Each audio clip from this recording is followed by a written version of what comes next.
This is your digital first Pan-African News Network, TUS Television. I am Merciful Ajinamo, and you're watching TUS News Update. Reports have it that gunmen attacked former Central Bank Governor Professor Chukwuma Soludo on Wednesday. The incident led to the death of 3 policemen standing on his security side. The case happened at Soludo's hometown in Isiofia of Agwata local government area of Anambra State.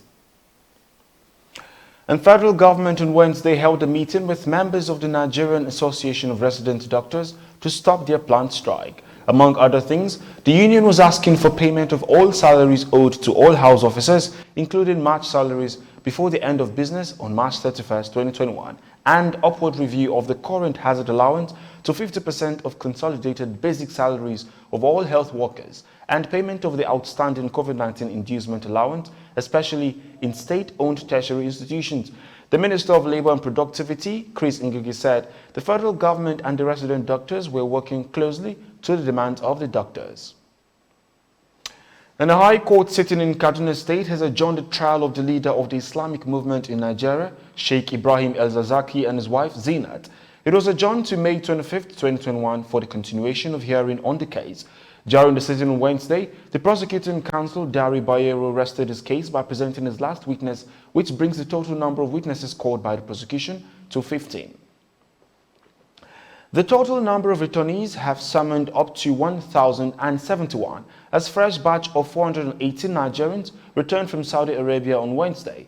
The Director, Consular and Legal Department in the Ministry of Foreign Affairs, Ambassador Bolaji Akinremi, who was at the forefront to receive the returnees, said 255 and 398 returnees came into Nigeria on Monday and Tuesday, respectively. In an interview with journalists on Wednesday, Senate Minority Leader Eninyana Abaribe has criticized President Muhammadu Buhari's manner of handling the nation's insecurity. In his words, he said nobody takes the president seriously, not even the service chiefs. Abaribe said just a day when the president said there would no longer be kidnappings, it still happened. This is your digital first Pan-African News Network, TUS Television, and you're watching TUS News Update. News from across Africa and the international scene. When we return, do stay.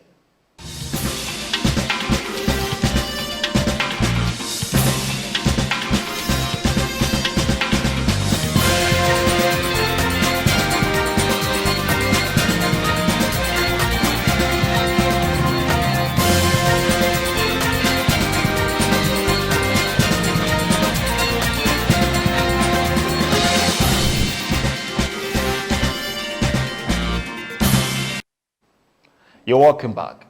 And now to news across Africa. The International Criminal Court has discharged all crimes against humanity on former Ivory Coast President Laurent Gbagbo.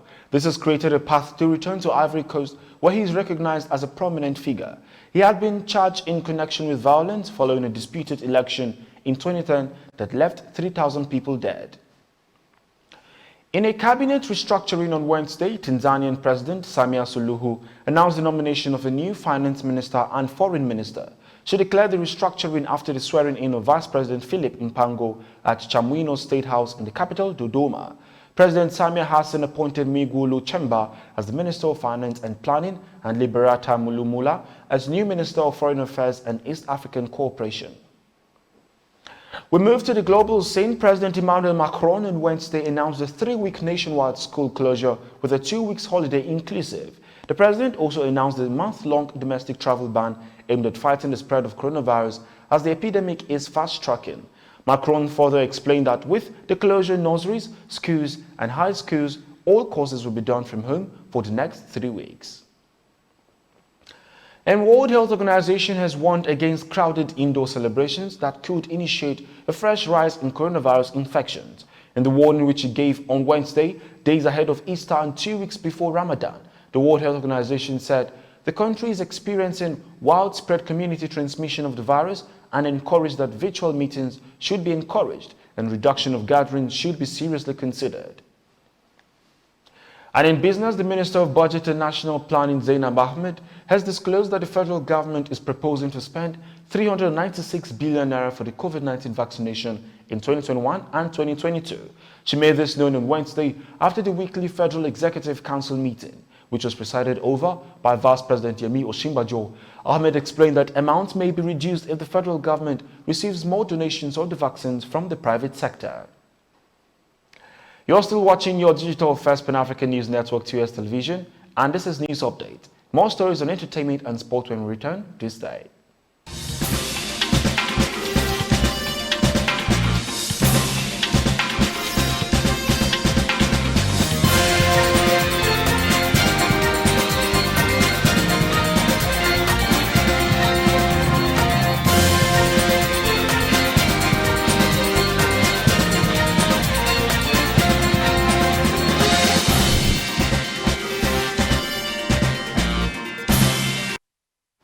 You're welcome back.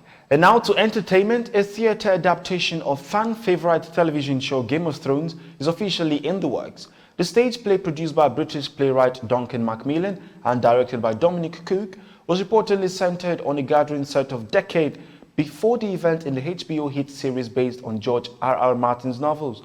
Reacting to the news, Martin revealed that he and the show's producer are having a great time uncovering the power struggles in the fictional Westeros. And in sports, Manchester City manager Pep Guardiola says Sergio Aguero is irreplaceable in the hearts and minds of fans. Guardiola said this of the club's record goal scorer who is to leave at the end of the season. Aguero had joined the City from Atletico Madrid in 2011, 3 years after the club was taken over by Abu Dhabi owners, and will leave after 10 trophy-laden years with 257 goals in 384 games so far. And that is 2S News Update on your digital first Pan-African News Network. For more updates, visit www.tostvnetwork.com.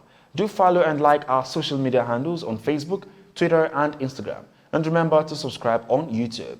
Stay with us and enjoy more programs on the network. I am Merciful Ajinamo. Thanks for watching.